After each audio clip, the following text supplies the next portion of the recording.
həqiqi oruc budur ki, Həzrət Mövla buyurur ki, elə bir ibadətdir bu həqiqi oruc ki, insan Allahın haram buyurduqlarından çəkinə. Necə ki, yemir, içmir, oruç tutanda yeməkdən, içməkdən, orucu batil edənlərdən çəkinir. Deyir, həyatında diqqət edin bu məsələyə. Əslində Ramazan ayı bir qarantindir. Necə qarantindir? Yəni il ərzində Allah Təbarək və Teala mübarək Ramazan ayında bizlərə praktiki təcrübə olaraq göstərir ki, siz bunu bacararsınız. Bizi tərbiyələndirir. Siz eləyə bilərsiniz, yaxşı bəndə olasınız. Siz eləyə bilərsiniz, günahı, pisliyi tərk eləyəsiniz. Həzrət buyurur ki, həqiqi oruc odur ki, insan ilahinin, Allahın haram buyurduqlarından çəkinir. İnsan həmişə oruçdur. Qırmızı xət qoyub Allah. Haram yəni qırmızı xət. Eləməyəsən onu. Ən üstün həqiqi oruc budur. Dəyərsiz oruclar da var, deyir bəli.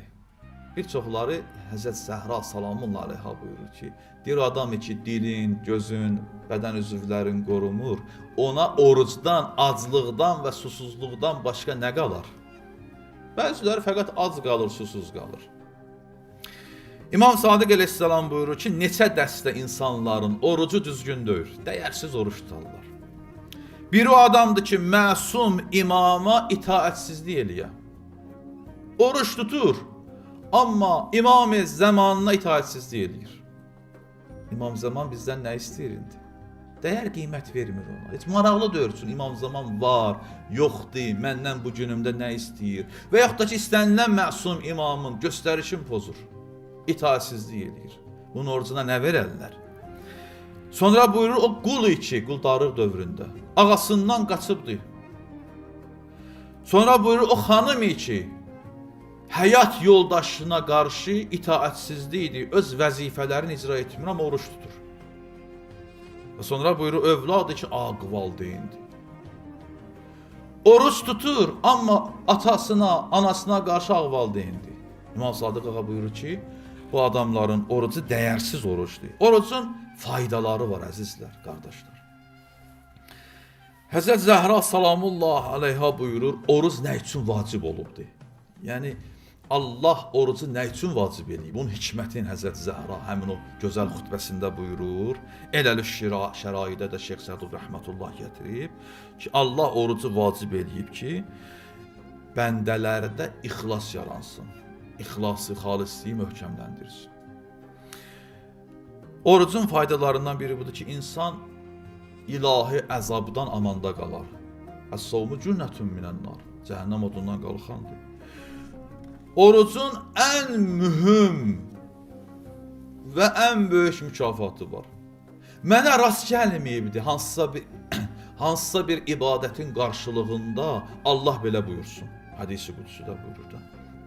Həzrət Rasulullah buyurur ki, Allah belə buyurur. Əs-savmu li və ənə əczi-bih. Çox böyük bir sözdür. Allah buyurur ki, oruc mənimdir. İfadəyə baxınız, diqqət edirsiniz. Oruc mənimdir. Mən özüm onun mükafatını verəcəm. Bəyək buna işarə elədik. Dünyəvi misalda gətirdik. Həzrəti Rasulullah buyurur ki, Allah belə buyurdu. Oruc mənimdir. Və mən özüm onun mükafatını verəcəm. Və buyurur ki, və ya budur ki, Allah buyurur ki, oruç tutanın mükafatı mən özüməm. Subhanallah. Nə deməkdir bu? Dünyəvi misallardan təqrib-i zehni yaxınlaşdırın. Görsən, məsələn, bir adamın təvəllüdüdür, bayramdır, hədiyyələr verilir.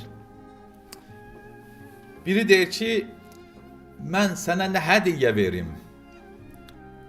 Deyir ki, sənin özün mənim həyatımda hədiyyəsən. Sənin özün mənim üçün hədiyyəsən. Sənin maddi hədiyyələrə mənim ehtiyacım yoxdur. Sən özün mənim üçün hədiyyəsən. Allah buyurur ki, oruc mənimdir. Özüm mükafatını verəcəm. Və ya özüm mükafatıyam orucun.